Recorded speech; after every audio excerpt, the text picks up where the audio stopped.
Cordial saludo para todos, bienvenidos a Filosofía y Cultura, el espacio para el pensamiento. Estamos presentando el curso de Filosofía Antigua y hoy vamos en la sesión número 5, donde vamos a hablar sobre Parménides de Elea y la escuela de Elea.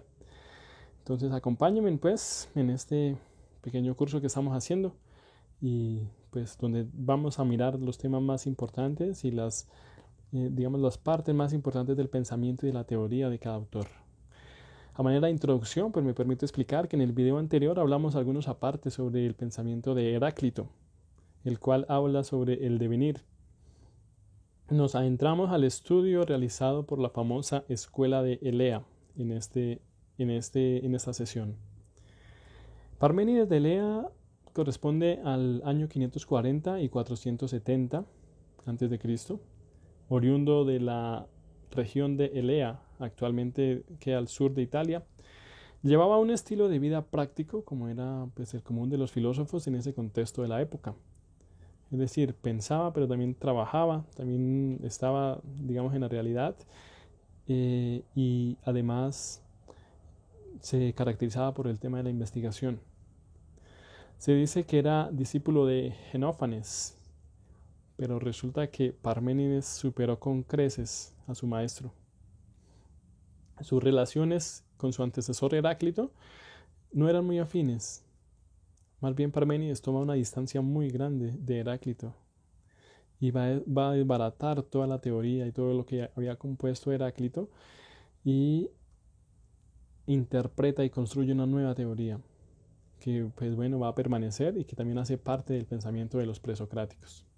Su obra más importante tiene por título La naturaleza o Sobre la naturaleza. Es un poema en el que se han conservado algunos fragmentos y que se desarrolla principalmente en dos partes. Oído, en este poema, Parménides reúne y recoge toda su teoría que nos va a hablar sobre su pensamiento. Entonces miremos, como les decía, se ha dividido en dos partes y la primera parte habla sobre la verdad, sobre el camino para llegar a la verdad. Ese era un tema que les interesaba mucho a los presocráticos y en especial a Parménides. Y en la segunda parte del poema, Parménides va a hablar sobre el camino de las opiniones, que es aquel que conduce hacia la ignorancia, hacia el engaño, y el camino de las sensaciones, de los sentidos. Parménides aquí acoge una postura totalmente racionalista para expresar cómo llegar a la verdad. En el camino de la verdad se divide a su vez en tres partes, o mejor dicho, en tres tesis. La primera tesis es el ser es. Es una verdad a la cual no hay ninguna pretensión lógica, sino de decir que el ser es todo positivo. El ser es, no se admite, digamos, algo que sea negativo o que venga de la nada. No es una tautología, sino es una respuesta al pensamiento de Heráclito. Heráclito es asumido aquí como aquel que recoge tanto negativo como positivo. ¿Qué me refiero con negativo? Aquello, por ejemplo, por poner un ejemplo, aquello que yo cojo con las manos un poco de agua y se me escapa por entre los dedos. Eso sería lo negativo. Y en el ser Parménides no admite nada que sea negativo, que se escape, es decir, que tenga movimiento. No admite la nada. Por eso el ser es. La proposición es hace referencia a que tiene que abarcarlo todo. No puede haber vacío, no puede haber algo que dé lugar a la nada, debido a que no haría parte del ser. Bueno, entonces, para Parménides, el ser es lo opuesto al devenir. El ser es lo que es. El devenir es lo que se escapa, lo que fluye. El ser es aquello que tiene que ser así y no de otra manera, que es y que no se escapa, que no se va, que no se pierde. Entonces, para Parménides, el devenir es nada. El devenir es aquello que se va, que se pierde y no puede ser parte del ser. Otra característica es que el ser es algo estático, es algo que está en reposo. De hecho, es una gran masa, una gran unidad que cubre y abarca todo lo que hay, tanto lo que hay en este mundo como digamos lo que hay en, o sea, es decir, lo que hay acá de manera material, todo lo que compone la materia, todo eso es el ser. El ser queda excluido del tiempo y de la evolución. En el ser no puede haber tiempo, debido a que el tiempo hace que exista un proceso de evolución. Entonces, más adelante, Platón establece entre las categorías del ser la posibilidad, o la posibilidad no, sino la existencia del tiempo. La existencia del tiempo. Bueno, otra tesis muy importante. Lo mismo es el pensar y el ser. ¿Qué quiere decir esto? Que mi pensamiento tiene que estar en relación con el mundo que veo.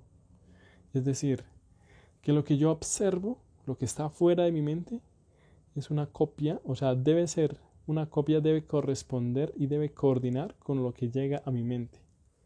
Entonces, en este sentido, lo que yo veo tiene que ser real, tiene que ser porque efectivamente es y está en la esfera material y llega a mi mente, a mi pensamiento. Entonces es una postura realista y racionalista, una postura donde todo tiene que corresponder con la razón. En este sentido hay una mutua correspondencia entre mente y realidad. Tiene que haber una coordinación entre el ser y el pensar. Se aprende de la realidad, se aprende del mundo y se elaboran procesos mentales que constituyen el contenido mental que hay en nuestra mente. Cosa que esto pues no había pensado Heráclito, ¿sí? Entonces, en este sentido, el ser es pensar y el pensar tiene que ser aquello que corresponda con la realidad. Bueno, otra tesis muy importante también. Se da un compacto, mejor dicho, el ser es un compacto entre lo uno y todo. Todo tiene que formar una unidad compacta, no se escapa nada, absolutamente nada. Entonces vemos un extremismo en esta concepción de ver el cosmos, es decir, todo lo que hay y lo que existe como una unidad totalmente única. Bueno, extremismo, ¿por qué? Porque no se conoce, digamos, el devenir, no se conoce el tiempo, no se conoce un proceso de evolución, no se conoce un movimiento, sino que todo lo abarca en una sola categoría que es la unidad. Entonces, nada tiene que perecer, nada tiene que nacer. O sea, el ser, mejor dicho, aquí cuando me refiero a nada, me refiero a que hayan entes que, que, que hagan parte del ser y que perezcan. No, aquí todo lo que somos constituye una unidad, de la cual es eterna. El ser es siempre y para siempre. Parece un juego de palabras, pero esto quiere decir que no hay lugar a cambios, a posibilidades de avance o de progreso. Es una postura acérrima a la concepción de Heráclito. Su pensamiento aquí nos deja un legado muy importante, que es el hecho de que nuestro mundo tiene que pasar por la vía de la razón para llegar hacia la verdad. Es decir, todo lo que nosotros vemos, conocemos, tiene que llegar por el filtro de la razón para poder discernir si es verdad o es una opinión. Entonces, la vía del pensamiento es diferente a las vías sensibles. ¿Qué son las vías sensibles? Todo lo que yo puedo percibir con los sentidos, todo lo que puedo ver, pero que hace parte de mi capacidad sensorial. Entonces, la distinción que hace Parménides entre el mundo sensible, lo que yo puedo captar con los sentidos y lo que puedo captar con la razón es aquello que va a permear en la historia y ahí su legado. Bueno, no solo en la historia humana como tal, sino en la historia de la filosofía. Y por eso, digamos que eso es importante porque establece esa categoría y esa manera de pensar y de ver el mundo con el filtro de la razón. La filosofía tiene que ser afín a la razón. Mejor dicho, no hay filosofía si no hay procesos de razonabilidad. Porque si no todo sería pues opiniones. Y las opiniones para Parménides son un engaño, son el fruto de las sensaciones y nos llevan hacia la vía del engaño. ¿Y qué es lo que pasa? Que en el camino de las opiniones para Parménides es el lugar o no el lugar sino el estado, mejor dicho, es la vía o el camino donde permanecen todos los hombres o la mayoría de los hombres, quienes no quieren como dar ese otro paso y trascender hacia la vía de la verdad. Entonces el mundo de lo sensible se convierte en el mundo de lo básico.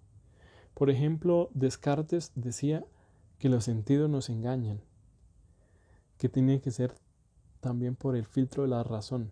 Y recordemos que Descartes es un racionalista bravo al decir que pienso, luego existo. Cogito ergo sum.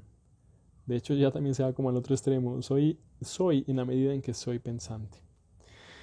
Bueno, entonces el mundo de los sentidos debe llevar al mundo del pensamiento.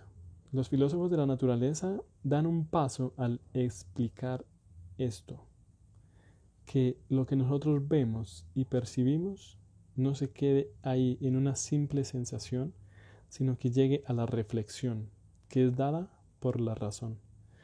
La escuela de Lea mira de manera universal. Todo es uno. Es decir, todo lo abarca en uno. Lo particular no existe para la escuela de Lea.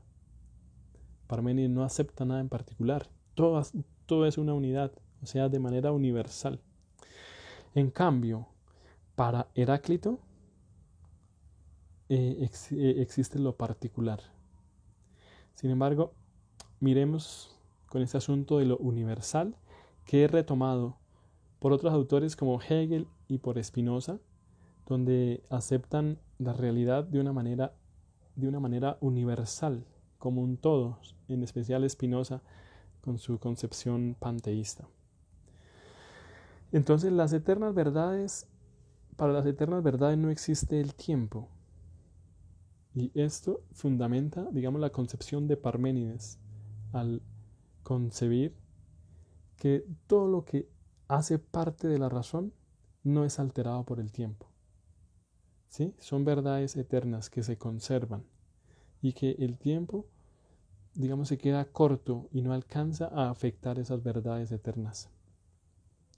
Entonces, lo universal es lo válido para Parménides.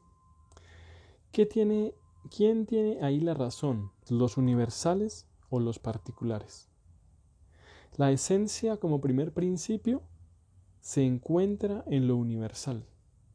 ¿Sí? No hay esencias particulares, la esencia es una sola. Y como es una sola, tiene que servir para todos. Pero hay que mirar en el pensamiento de Heráclito que yo no me encuentro con una esencia universal. ¿Qué quiere decir esto? Que yo no me encuentro con la humanidad entera, con la humanidad completa, sino que me encuentro con una persona a la cual también corresponde una humanidad. Es decir, yo no me encuentro con la gente, sino me encuentro con una persona. Esto también es retomado después por los autores filósofos de la Edad Media, cuando hablan de los universales y los particulares, en algo que se llamó el nominalismo. Entonces, resulta que Aristóteles nos ayuda a salir de esta encrucijada al distinguir que existe esencia primera y sustancia segunda, y que ambas son importantes, tanto lo universal como lo particular. Así se salva la pluralidad del ser y también se salvan los entes particulares en la uniformidad del ser, como un principio único y universal. Bueno, con respecto a la vía de la opinión, Parménides no solo analizó el tema de la verdad, sino también el asunto de la opinión. De esta última expresa el pensador que la opinión no se alimenta del conocimiento, sino de las sensaciones humanas. La realidad no es sino engaño y producto de la imaginación. Bueno, la realidad no es sino engaño y producto de la imaginación cuando no pasa por el filtro de la razón. Para Parménides, el conocimiento sensible no ofrece ninguna garantía de la verdad. Es una opinión en la que estamos la mayoría de las personas en este eslabón. Nos quedamos encerrados en el mundo de la opinión y de la experiencia sin desear salir de allí. Nos quedamos como en esta esfera de la comodidad, de las opiniones, de la apariencia, del engaño, y no pasamos a la vía de la verdad o de la reflexión. Finalmente, para ir en defensa de Heráclito, habría que decir que la verdad científica es realmente, si fuese realmente verdad, tendría que ser eterna, como establece Parménides, que la verdad es eterna. Entonces, Heráclito pues confronta a Parménides al considerar que si la verdad fuese eterna, pues no tendría ningún cambio. Y eso pues se puede ver que la verdad también es cambiante.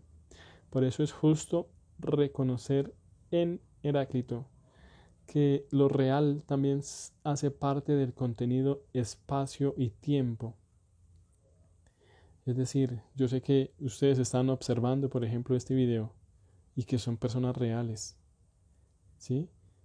Que en la realidad también está, en el mundo material también están las cosas reales. No necesariamente sin que pasen por la razón, porque uno no siempre está reflexionando en todo momento, uno no es una máquina pensante, ¿no? Un ser humano que también imagina, también sueña, también piensa, también, digamos, vive emociones que no necesariamente tienen que ser en todo momento, no necesariamente tienen que pasar en todo momento por el filtro de la razón, ¿no? Pues la vida tampoco no se compone de pura razón. Nosotros somos seres humanos en el sentido en que expresamos y manifestamos nuestras emociones y nuestros sentimientos, y eso también es importante y lo que nos caracteriza a nosotros como seres humanos. Entonces eso sería, digamos, lo que puede rescatar Heráclito, el tema de las emociones, de los sentimientos, el tema del tiempo y el espacio. Como les decía, hay una relación entre tiempo y espacio que más adelante también va a ser retomada por los autores de la modernidad y en la cual nos ayudan a constituir nuestro mundo. Para Parménides es importante el mundo del pensamiento y para Heráclito es importante el mundo de los sentidos. Bueno, señores, les agradezco mucho por su atención y esto ha sido todo por hoy. Los invito a participar de este curso y a que se suscriban en el canal de YouTube Filosofía y Cultura.